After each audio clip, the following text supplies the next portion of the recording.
'Tis I. Hey everyone, glad to see you back, glad to see you looking fresh. So, with a certain film about bears currently out in theaters, I wanted to talk about the greatest bear actor to ever live. And not only the greatest bear actor to ever live, the greatest non-human, the biggest actor of all time, my man, Bart the Bear. So Bart the Bear was simply the best to do it. He was, and still is, an icon of the screen, and one I have had the pleasure of enjoying his entire filmography. He was born back on January 19th in 1977 in Baltimore, Maryland, and then was soon adopted only weeks later by Lynn and Doug Seuss. And these trainers would ensure that he would not live a life in a zoo, but he was able to see the world, see more of the world than most people, in fact, would be able to do. I'm not even joking around. Throughout his life and his long career, he was able to see places like the Alps and Italy and Austria and, many places all over North America, all the way from California to Alaska, so many different places in between. And all that traveling for a human would be a lot to take in, but for a bear, that could not have been an easy task, because I'm sure you can imagine that Bart was not a little bear. He was a big dude. He's far from a little guy. He grew to be 9.5 feet tall and weighed a total of 1,500 pounds. He was just filled to the brim with blueberries and salmon. But he was a gentle giant, and many of his on- and off-screen co-workers oftentimes were surprised with his temperament and attitude. Oftentimes, he was described to have a calming presence, which could be a testament to his trainer's system of praise and rewards, and the calming presence for a bear, especially one of his size, really goes to show you just how well he was taken care of, just how well these trainers were to him, and just how great of a character and an animal and just a great guy Bart really was. A fun little thing about Bart is that he's a Kodiak bear. That's the type of bear he is. And these types of bears are known to grow to immense sizes. And a lot of discussion is like, are they the sizes of polar bears? And a lot of people would say no, polar bears are pretty much guaranteed to be the biggest bear on the planet. But Kodiak bears are in that kind of discussion. And, they have to live and survive and thrive in places like Alaska. So a harsh climate like that, a little bit extra heft probably wouldn't hurt. Typically didn't play bears of the rough and tumble north, and he played bears of more inland grizzlies, which do not typically grow to the size that Bart was. But, that also kind of helps with the fact that he's playing legendary bears a lot of the time. And, if a bear that you just, say you lived anywhere in North America other than Alaska, and a bear the size of Bart just came wandering through your path, that'd be pretty notable, and especially for a lot of westerns of the films that he was making at the time. Something like Walking Thunder works because, yeah, it's a pretty big bear, and with a name like Walking Thunder, he better be impressive. Just going off of Walking Thunder, that movie is a made-for-TV movie. It's not the greatest movie in the world, but it's an interesting fact that, one of his co-stars on that was John Denver. John Denver is a pretty big name in the entertainment field, and it wasn't only him that Bart got to work with. He had a plethora of notable on-screen co-workers and stars. And sure, he had plenty of works in his filmography that weren't the greatest thing. Like, Walking Thunder is fine, especially for what it is.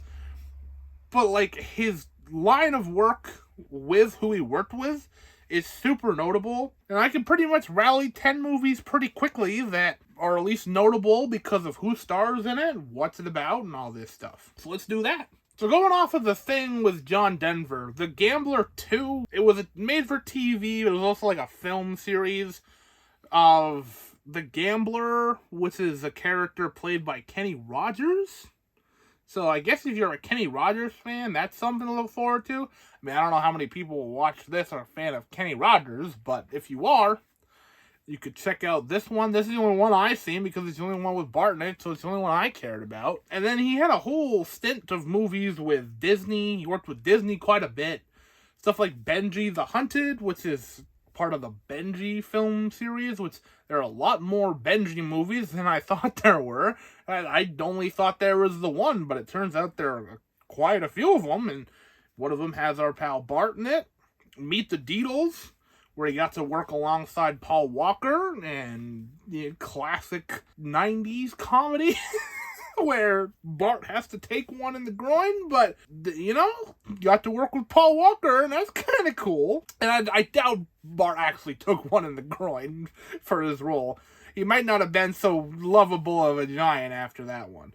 He also did a film called White Fang, which is the version for screen based on a book that I loved as a kid. I read it a couple times over in like first or second grade. I don't know what that book especially stuck out to me for, but that one was a big favorite of mine. And then, of course, we have Homeward Bound, The Incredible Journey, which a lot of people have seen, a lot of people have very fond memories of.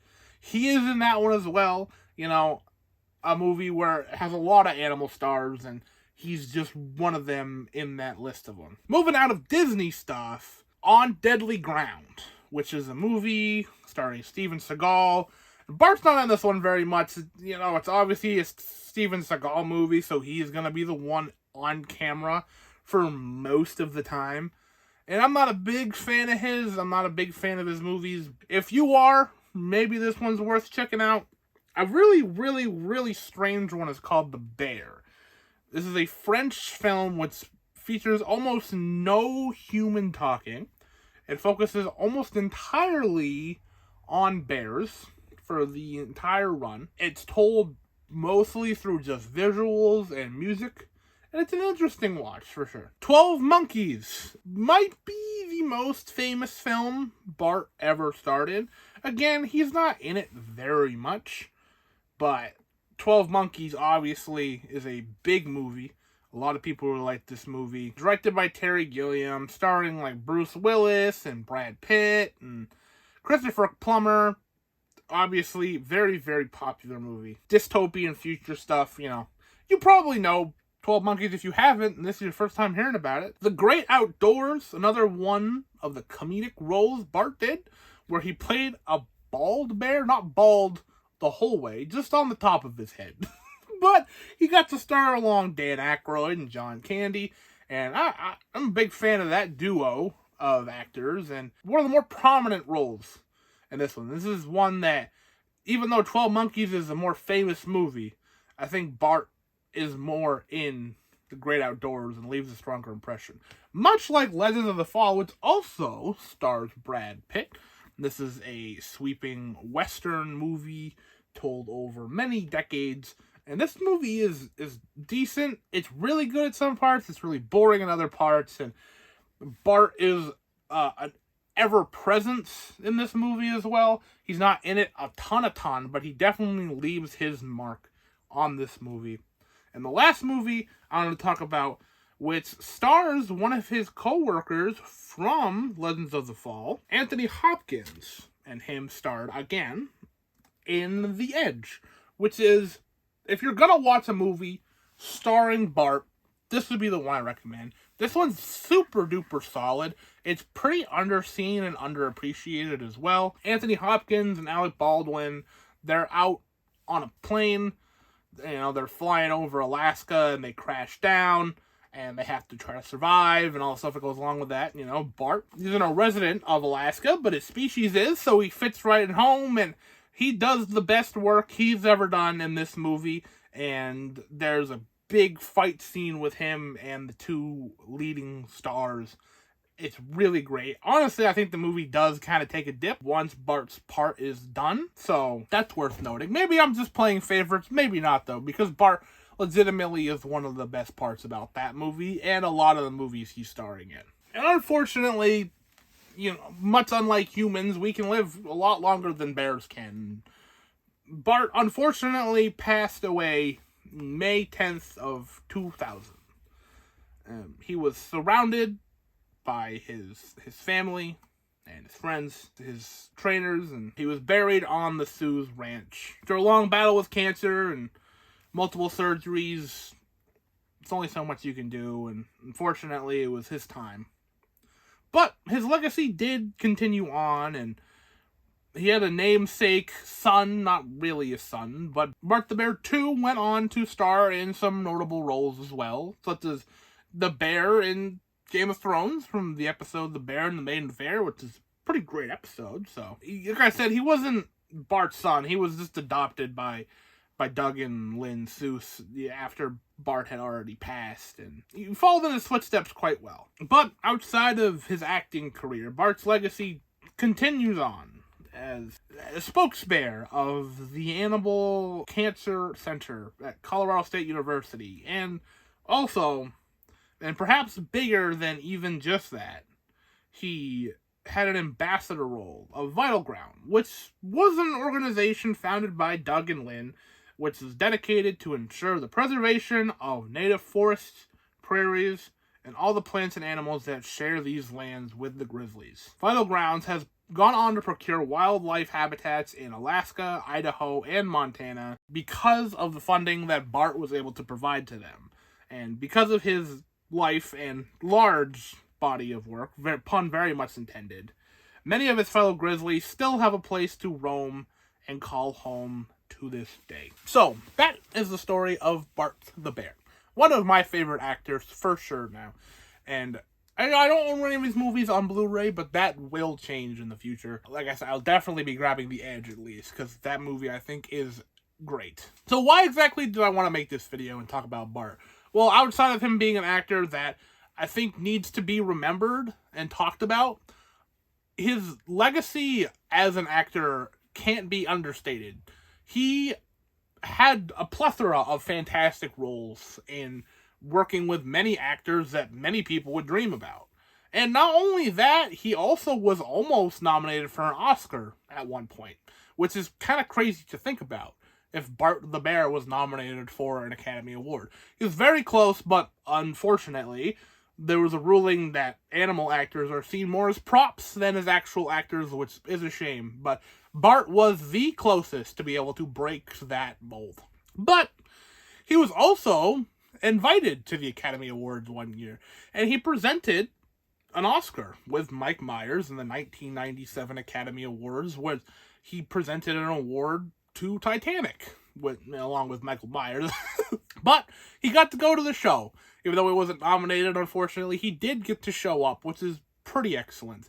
And every time now, especially after going through his filmography last year, every time I see a bear in a movie, my mind immediately goes to Bart. And I immediately think of, wow, imagine if he was still around, how good he would be in this role. And obviously the movie that inspired me most to make this is about a black bear.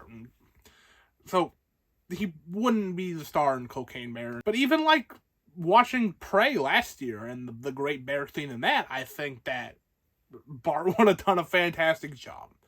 So that's him. That's the legacy. If you haven't seen any of the movies that he starred in, by all means, go and check some out. You know, I talked about 11 of them in this video, so there must be something in there that seems at least mildly interesting to you. Even though I didn't love all the movies I even talked about in this video, and there are multiple others that I didn't mention, because some of them are really not worth the mention. He's great in all of them. And I do, even though I never met him and he was gone before I really could know his filmography, I do miss him in spirit, and I hope that his handlers and all of his friends and people who knew him are doing well. So, that'll about do it for me today. Thank you so very much for watching, and as always, like this if you like this, subscribe if you haven't already, and I will see you at some point.